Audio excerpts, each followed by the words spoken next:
Hi friends, welcome back to our channel Eman Dashwan vlogs. நான் உங்கள் ஜெயா. இன்றைக்கி நம்ம சேனலில் என்ன வீடியோ பார்க்க போகிறோன்னா, ஆயுத பூஜை அன்றைக்கி வீடே ஃபுல்லாக நான் க்ளீன் பண்ணேன். அந்த க்ளீனிங்கும் அதுக்கப்புறம் நான் சிம்பிளாக சரஸ்வதி பூஜை அப்போ குழந்தைங்க புக்ஸ் மட்டும் வச்சு பூஜை போட்டிருந்தேன். அந்த வீடியோ தான் பார்க்க போகிறோம். வாங்க பார்க்கலாம். ஃபஸ்ட்டு நான் கிச்சன் உள்ளே தாங்க என்ட்ரு ஆகிட்டேன். மேலே இருக்க பரணையில் இருக்க சாமான் ஃபுல்லாக இறக்கிட்டேன். ஃபஸ்ட்டு குழந்தைங்க நான் மேலே ஸ்டூலில் ஏறி இறக்கி கொடுத்துட்ருந்தேன். பசங்க வாங்கி கீழே வச்சுருந்தாங்க. 3 பேருமே நல்லா ஹெல்ப் பண்ணாங்க. தஷ்வந்த் மட்டும்தான் எனக்கு கொஞ்சம் தான் ஹெல்ப் பண்ணான். ஆனால் சஞ்சனாவும் ஹேமந்தும் ஃபுல்லாக ஹெல்ப் பண்ணாங்க. ஃபுல் சாமாவும் நான் இறக்கி கொடுத்துட்ருந்தேன். சின்ன சாமான்லேருந்து பெரிய சாமான் வரையும் ஃபுல்லாக எல்லாத்தையும் கீழே இறக்கி வச்சுட்டாங்க. அழகாக அதை தொடச்சியும் கொடுத்தாங்க குழந்தைங்க. ஆளுக்கு ஒரு துணி வச்சு. மேலே பாருங்கள் எவ்வளோ எலி புழுக்கு. இதெல்லாம் ஃபுல்லாக எலி தொல்லைங்க. எங்களுக்கு இந்த வீட்டில் வந்ததுலேருந்தே எலி தொல்லை தாங்க முடியல. இதுனா பரவாயில்ல, கொஞ்சமாக இருக்குது. இது லாஸ்ட் டைம் ஒளிஞ்சப்போ கொஞ்சம் விட்டுட்டு இருந்திருக்கு. அதுக்கு முன்னாடி அப்படியே ஒரு முறம் ஃபுல்லாக வருங்க எலி புழுக்க. பார்க்குறதுக்கே அருவருப்பாக இருக்கும். சாமானுங்கள்லாம் தொட்டால் அப்படியே பிச்சுன்னு இருக்கும். நான் எப்போ பார்த்தாலும் சாமான்லாம் எடுத்து கழுவி வைப்பேன். எவ்வளவோ மருந்து வச்சு பார்த்தாச்சு, எலி பிஸ்கெட் வச்சு பார்த்தாச்சு, என்னென்னோ எலி பேடில் கூட அந்த எலிங்க மாட்டலைங்க. சடசடன்னு ஓடும், சடசடன்னு வரும், கோவமாக வருங்க. ஃபுல்லாக ஓம் தேட்டர் நாங்கள் ஃபுல்லாக வாங்கி வச்சுருந்தோம். சோனி கம்பெனிது. அது ஃபுல்லாக ஸ்பீக்கர் பாக்ஸ் ஃபுல்லாக கடிச்சு போட்டிருந்ததுங்க. அதுக்கப்புறம் நாங்கள் அதை 2 ஒட்டி டேப் ஒட்டி தான் வச்சு யூஸ் பண்ணிகிட்ருக்கோம் இப்போ வரையும். அந்தளவுக்கு அந்த எலி தொல்லை தாங்க முடியல. அதுக்கப்புறம் நாங்கள் என்ன பண்ணோன்னா, அது வாஷ் பேஷன்லேருந்து தான் அவர் வராரு. அதை தெரிஞ்சுட்டு நாங்கள் அந்த இடத்த பைப்பே நாங்கள் க்ளோஸ் பண்ணிட்டோங்க. நாங்கள் யூஸ் பண்ணவே இல்லை. அதுக்கப்புறமா கிச்சனில் எலி தொல்லைங்க கொஞ்சம் இல்லைங்க. நம்ம செஞ்சு வச்ச மீன் அதெல்லாம் நம்ம சாப்பிட்ருங்க போல் சில நேரத்தில். எப்படின்னா, நாங்கள் சாப்பிட்றோம் பார்த்திங்களா தட்டு, அது நாங்கள் நைட்டு என்ன பண்ணுவேன், அந்த டப்பாவில் போட்டு வச்சுட்டு, வேஸ்ட்டு டப்பாவில் போட்டு வச்சுட்டு நான் தூங்குவேங்க. அது காலையில் பார்த்தா அப்படி இறச்சி இருக்கும் அந்த நாங்கள் சாப்பிட்டு வச்சதெல்லாம். அதை வச்சு தான் நானே கண்டுபிடிச்சேன். வீட்டில் இருக்கவங்கலாம் சொல்லுவாங்க நைட்டில் ஓடுது ஓடியாருதுன்னு. ரொம்ப தொல்லை கொடுத்துச்சிங்க. ஒரு வழியாக அந்த வாஷ் பேஷன் பைப்பை அடைச்சோன்னே எலி தொல்லையே எங்களுக்கு கிடையாது. அதனால தான் கொஞ்சமான அளவுக்கு இந்த புழுக்கிங்கெல்லாம் இருக்குது. ஃபுல்லாக க்ளீன் பண்ணிட்டேன். இவங்கெல்லாம் எனக்கு தொடச்சி கொடுத்து ஹெல்ப் பண்ணிகிட்டு இருந்தாங்க. அதுக்கப்புறம் சாமான் ரேக்லேயும் பேப்பர்ஸ்லாம் எடுத்துகிட்டு அங்கேயும் டஸ்ட்டாக இருந்ததுங்க. அதையும் க்ளீன் பண்ணிட்டோம். அதுக்கு முன்னாடி என்ன ஒரு பிரச்சனைனா, எங்கள் வீட்டில் என் தங்கச்சி கல்யாண நாள் அன்றைக்கி ஆசையாக சக்கரை பொங்கல் செய்யலான்ட்டு குக்கரில் வச்சாங்க. அது குக்கரில் ஜாஸ்தியாக வச்சிட்ருக்காங்க போல். தண்ணியும் அளவும் ஜாஸ்தியாக வச்சிட்ருக்காங்க. அது கிச்சன் ஃபுல்லாக தூக்கி அடித்து எங்கள் மேலெல்லாம் பட்டுருச்சுங்க. கிச்சனே ஃபுல்லாக நாஸ்தியாக ஆகிடுச்சிங்க. கிச்சனில் இருந்து ஹாலில் இருக்க ஃபேன் வரையும் தூக்கி அடிச்சிடுச்சிங்க அந்த பொங்கல். ரொம்ப பயமாகிடுச்சு. எங்கள் முதுகுலெல்லாம் பட்டுடுச்சுங்க, எனக்கும் என் தங்கச்சிக்கும். அப்படியே ஒரு மாதிரி ரெட்டாக ஆகிடுச்சு உடம்பெல்லாம்.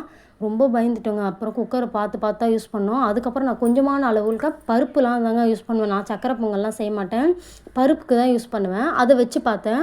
அதுக்கப்புறம் நல்லா தான் இருந்துச்சு. அப்போ ஜாஸ்தியாக வச்சுட்டாங்கன்னு நான் புரிஞ்சுக்கிட்டேன். அதுக்கப்புறம் பார்த்திங்கன்னா, மேலே செவுத்துலலாம் அந்த சூடு பட்டு நம்ம இப்போ அதை எடுத்தோன்னு வச்சுக்கோங்க, அது அப்பயும் நாங்கள் ஃபுல்லாக க்ளீன் பண்ணோங்க. பரணியெல்லாம் இறக்கி இப்போ ஒரு 4 மாதத்துக்கு முன்னாடி. அதுக்குள்ளே எவ்வளோ டஸ்ட் இருக்குது பாருங்கள். அப்புறம் அது போகவே இல்லைங்க. அப்படியே உறிஞ்சி பெயிண்ட்டோட உறிஞ்சி வந்துடுச்சு. அந்த சூடு பட்டதில் அசிங்கமாகிடுச்சு. வீடு காலி பண்ணும்போது தான் சுரண்டி அடிக்கணும் போல். அதுக்கப்புறம் சாக் பீஸ் கூட வாங்கி ஒட்டி வச்சு பார்த்தோங்க அந்த கலருக்கு ஏற்ற மாதிரி. அதுவும் சரியாகலை. மேலே சாமான் பார்த்திங்கன்னா, நான் எனக்கு கல்யாணம் கொடுத்த சாமான் ஃபுல்லாக நான் யூஸ் பண்ண ஆரம்பிச்சிட்டேன். பித்தளை சாமான் மட்டும்தான் மேலே இருக்குது. அதில் 2 விளிம்பு வச்ச தட்டு மட்டும்தாங்க நாங்கள் யூஸ் பண்ணல. 2 விளிம்பு வச்ச தட்டு, ஒரு 3 சாப்பாடு மூடி மாதிரி இருந்ததுங்க. அந்த சின்ன தட்டு மட்டும் நான் யூஸ் பண்ணல. அதை எடுத்து இப்போ நான் செக் பண்ணி பார்த்தேங்க. அந்த பையில் எலி கடிச்சிருக்கு. ஃபுல்லாக அந்த சாமான் ஃபுல்லாக துரும் பிடிச்சி போயிடுச்சு. அப்படி ஒரு மாதிரி ரொம்ப பிடிச்சி போயிடுச்சு. கழுவுனா கூட போகாது போல். நானும் ரொம்ப அதை எடுத்து வச்சுட்டு யூஸ் பண்ணலான்ட்டு எடுத்து வச்சுருக்கேன். தேய்ச்சி பார்த்தேன், ஆனால் போயிடுச்சு. ஆனால் அந்த கருப்பாக அடையாளம் இருக்குது. மீதி 2 தட்டு அப்படியே துரும்போடே மேலே வச்சுட்டேங்க. ஏன்னா எங்கள் ஸ்டாண்டில் அந்த விளிம்பு வச்ச தட்டு ஏற கட்ட முடியாது, அதான் அடுக்க முடியாது, சரி. அதனால் நான் தூக்கி அதை அப்படியே வச்சிட்டேங்க. ஆனால் நீங்கள் ஸ்டீல் பொருள் எல்லாமே எடுத்து வைக்காதீங்க, எல்லாத்தையும் யூஸ் பண்ணிடுங்க. அந்த சைட் பை என்ன பண்ணிட்டேன், அதை கொஞ்சோன்னு க்ளீன் பண்ணிவிட்டு கிச்சனை ஓரளவுக்கு பெருக்கி விட்டுட்டேன். இன்னும் வேலை இருக்குது கிச்சனில். அப்படியே சைடில் சாப்பாடும் வச்சுட்டேன். அன்றைக்கி சொரா மீன் வாங்கிட்டு வந்திருந்தாங்க முன்னாள் நைட்டு. அதை வேக வச்சு புட்டு உதுத்து பண்ணிவிட்டு ரசம் தாளிச்சிட்டேங்க. சமையலும் அன்றைக்கி பண்ணேன். அதுக்கப்புறம் அது முடித்தோன்னே சாப்பிட்டுட்டு கொஞ்சம் ரெஸ்ட் எடுத்துகிட்டு திருப்பி பேப்பர்லாம் மாற்றி எல்லா சாமானும் அடுக்கி வச்சுட்டேங்க. சாமான் அடிக்க முடித்தோடனே திருப்பி வந்து ஜன்னல்லாம் இருக்குங்க. அதில் வந்து நான் சாப்பாடு சொன்னேன் பார்த்தீங்களா, பொங்கல் வச்சது அது ஃபுல்லாக இருந்தது. 2 ஜன்னலுமே நல்லா வந்து கழுவிட்டு மேடையெல்லாம் வந்து கவுண்டர் டாப் ஃபுல்லாக வந்து சோப்பு போட்டு நல்லா கழுவி சாமான்லாம் கழுவி வச்சுட்டேங்க. ஃபைனலாக என் கிச்சன் லுக்கு பாருங்கள், இப்படி தான் மாற்றி வச்சுருந்தேன். உண்மையாலே என் பசங்க இல்லைன்னா நான் வந்து பண்ணியிருக்கவே முடியாது. நல்லா ஹெல்ப் பண்ணாங்க. குட்டி பசங்களாக இருந்தாலும் சூப்பராக ஹெல்ப் பண்ணாங்க. எப்படி ஆயிடுச்சு பாருங்கள் கிச்சனு. ஒன்று விடாமல் அப்படியே கிச்சனே திருப்பி போட்டேங்க. வீடு காலி பண்ணால் எப்படி இருக்கும் அந்த மாதிரி போட்டுட்டேன். அதுக்கப்புறம் அது முடிச்சுட்டு எங்கள் பெட்ரூமுக்கு போயிட்டேங்க நான். எங்கள் பெட்ரூமில் பண்ணையில் அவ்வளோ சாமான்லாம் இருக்காது, டஸ்ட்டு தான். இந்த வீட்டுக்கு வந்து 1 வருஷம் ஆகுது. அதுக்கு முன்னாடி பண்ணை இது தான். இது அப்போது ஒட்டரை அடித்தது தான். இப்போ தான் அதோட ஒட்டரை அடிக்கிறேன். மேலே இருக்கிற எல்லா தூசியும் வந்து தட்டி விட்டுட்டேங்க. அங்கே சின்ன சின்ன பொருள் இருக்குது. குழந்தைங்க ஸ்விம்மிங் ஃபுல்லு, அந்த பர்த்டே வந்தால் டெக்கரேட் பண்ணுற ஐட்டம், ஒரு டியூப் லைட்டு, வேஸ்ட்டு சேரு, வேஸ்ட்டு சைக்கிளோடது, எங்கள் ஆட்டோவோட டோர், இது தாங்க இருக்கும். இது எல்லாத்தையும் பசங்க கிட்ட கொடுத்தேன். அவங்க வாங்கி வச்சுட்டு திருப்பி எனக்கு கொடுத்துட்டாங்க. ஒட்டரை அடிச்சுட்டு ஜன்னல்லாம் தொடச்சிட்டு அந்த ரூமை வந்து பெருக்கி தொடச்சிட்டேங்க ஃபுல்லாக. எப்படி இருக்குது பாருங்கள். பெயிண்ட்டு தாங்க கொஞ்சம் வந்து அசிங்கமாக ஆகிடுச்சு பசங்க கிறுக்கி நாஸ்தம் பண்ணுறதுனால. பாத்ரூமும் கழுவி விட்டேன். துணி மட்டும் அங்கே கச்சா புச்சான் தாங்க இருக்கும். பசங்க துணி நான் என்ன தான் அடுக்கி வச்சாலும் அப்படி தான் பண்ணிடுவாங்க. அதனால தான் இந்த பேஸ்கெட்ஸ் வாங்கி அழகாக வந்து பேஸ்கெட்டில் போட்டு வச்சுருக்கேங்க, தெரியாமல் இருக்கட்டும்னு, அசிங்கமாக இருக்கிறது.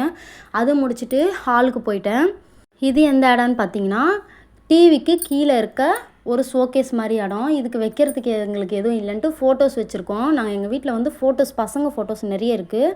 ஆணி அடிக்க வேண்டான்ட்டு, ஆணியும் அடித்தா நம்மளுக்கு ஹவுஸ் ஓனர் திட்டுவாங்கல்ல, அதனால் நாங்கள் வந்து ஆணி அடிக்காமல் ஃபோட்டோலாம் வந்து இதில் அழகாக வந்து அரேஞ்ச் பண்ணிக்கிட்டோம். அங்கேயும் நல்லா தூசியாக இருந்தது. எங்கள் பசங்க பார்த்திங்கன்னா ரொம்ப சேட்டை பண்ணுவாங்க, எல்லாத்தையும் இழுத்து போடுவாங்க. என் சின்ன பையன் ஷோகேஸில் இருக்க பொருளெல்லாம் கூட இழுத்து போட்டு விளையாடுவாங்க. அதனால தான் இந்த அளவுக்கு வந்து டஸ்ட்டெல்லாம் சேருது. இந்த ஷோகேஸில் வந்து கப் அண்ட் சாசஸ்லாம் இருக்குது.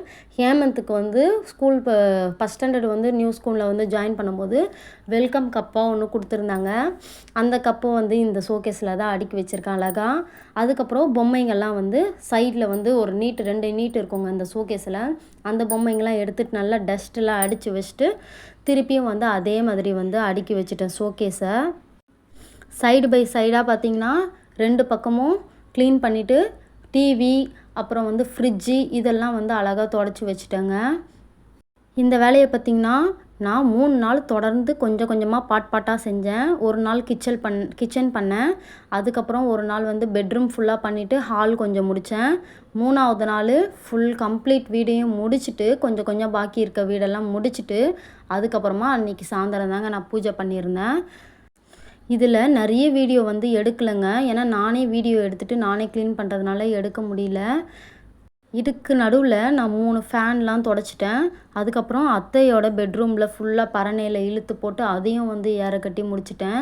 ஹோல் வீட்டையே நான் வந்து திருப்பி போட்டுட்டேங்க. இது பார்த்திங்கன்னா ஃப்ரிட்ஜு மேலே இருக்கிற ஒரு மீன் தொட்டியில் மீன் வாங்கி விட்டேன், எல்லாம் செத்து போச்சு. அதனால் ஒரு கல் மாதிரி போட்டு ஒரு டெக்கரேட் பண்ணி நானே வச்சுட்டேன். ஃபைனலாக வந்து சாமி கும்பிட வந்துட்டோம். சிம்பிளாக தாங்க கும்பிட்டோம், வேறு எதுவுமே பண்ணல. வெறும் பொரி பழம் வாங்கி வச்சுட்டு சாமிக்கு கொஞ்சமான அளவு தான் பூ கிடச்சிது, அதையும் எனக்கு இருந்ததை போட்டுட்டு குழந்தைங்களோட புக்ஸு அந்த பாக்ஸ் எல்லாம் வச்சுட்டு ஊதுபத்தி காமிச்சிட்டு ஒரு பேர்ச்சம்பழம் ஒரு 4-5 வச்சுருந்தேன். அவள் பொரி கடலை தாங்க வச்சு சாமி கும்பிட்டேன். இதுவே எனக்கு வந்து மனசுக்கு வந்து திருப்தியாக இருந்தது. அவ்வளோதாங்க, ஃபுல்லாக வந்து நான் க்ளீன் பண்ணிவிட்டு இவ்வளோ தான் நான் சாமி கும்பிட்டேன். சாமி கும்பிட்டதுக்கப்புறம் குழந்தைங்கள கொஞ்சம் நேரம் புக்கில் எடுத்து படிப்பு கொஞ்சம் நேரம் சொல்லி கொடுத்தேன். அதெல்லாம் நான் வீடியோவில் வந்து கேப்சர் பண்ண முடியலங்க, ஏன்னா எனக்கு அன்றைக்கி வந்து துணி துவைக்கிற வேலைலாம் இருந்தது. எல்லா வேலையும் வந்து ஒரே மிட்டாக பண்ணும்போது என்னால் எல்லாத்தையுமே வந்து வீடியோவில் வந்து கேப்சர் பண்ண முடியலங்க. உங்கள் வீட்டில் நீங்கள் எப்படி சரஸ்வதி பூஜை, ஆயுத பூஜை வந்து கும்பிட்டீங்கன்னு மறக்காமல் கமெண்ட்டில் சொல்லுங்கள். உங்கள் வீட்டில் உங்களுக்கு யார் ஹெல்ப் பண்ணால் க்ளீனிங் ஒர்க்குக்கெலாம் மறக்காமல் அதையும் கமெண்ட்டில் சொல்லிடுங்க. எந்த மாதிரி வீடியோஸ்லாம் போடணும்னு கமெண்ட்டில் சொன்னிங்கன்னா எனக்கு கொஞ்சம் யூஸ்ஃபுல்லாக இருக்கும். என் வீடியோ பிடிச்சதுன்னா மறக்காமல் லைக் பண்ணி சப்ஸ்கிரைப் பண்ணி வச்சு இன்னொரு வீடியோவில் பார்க்கலாங்க. Tata, bye by.